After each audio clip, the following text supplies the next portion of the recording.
தமிழ்நாட்டுக்குன்னு எல்லாத்தையும் ஒரு unique character இருக்கு, முற்போக்கான சிந்தனை இருக்கு.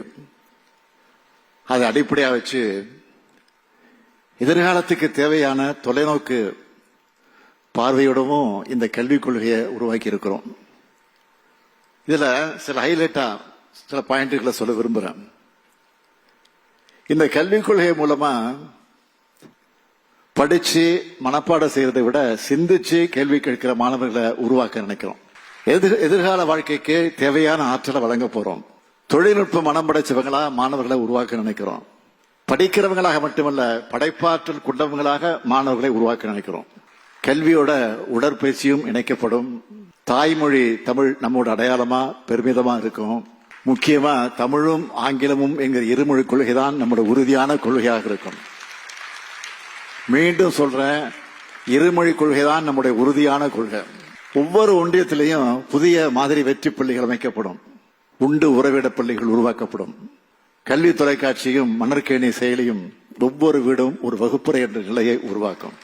மதிப்பெண்களாக இல்லாம மதிப்பீடுகளை நோக்கிய பயணமா தேர்வு முறை அமையும். பசுமை பள்ளிகள், ஸ்மார்ட் வகுப்பறைகள் உருவாக்கப்படும்.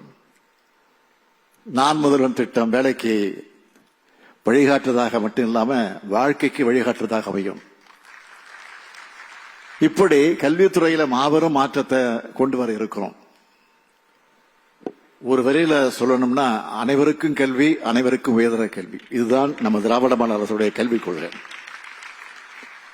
பள்ளிகள் எல்லோருக்குமானது. அங்க யாருக்கும் தடை இல்லை, தடுக்கப்படவும் விடமாட்டோம். யாரும் புறக்கணிக்கப்படக்கூடாது. கல்வி பாகுபாட்டை நீக்குவோம்.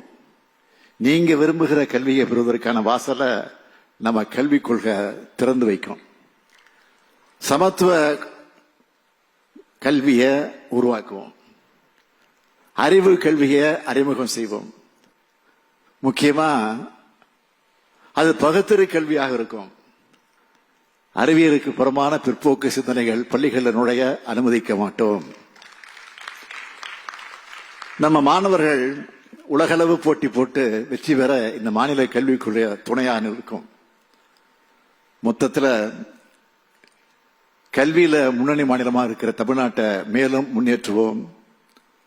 கல்வி மூலமா எதிர்காலத்தில் நீங்க எல்லோரும் பெரிய பெரிய அதிகாரிகளாக, அரசியல் தலைவர்களாக, அறிவியலாளர்களாக, மருத்துவர்களாக, சட்ட அறிஞர்களாக, பொறியாளர்களாக, கலைஞர்களாக உருவாகி உங்க வீட்டுக்கும் தமிழ்நாட்டுக்கும் பெருமை சேர்க்கணும்.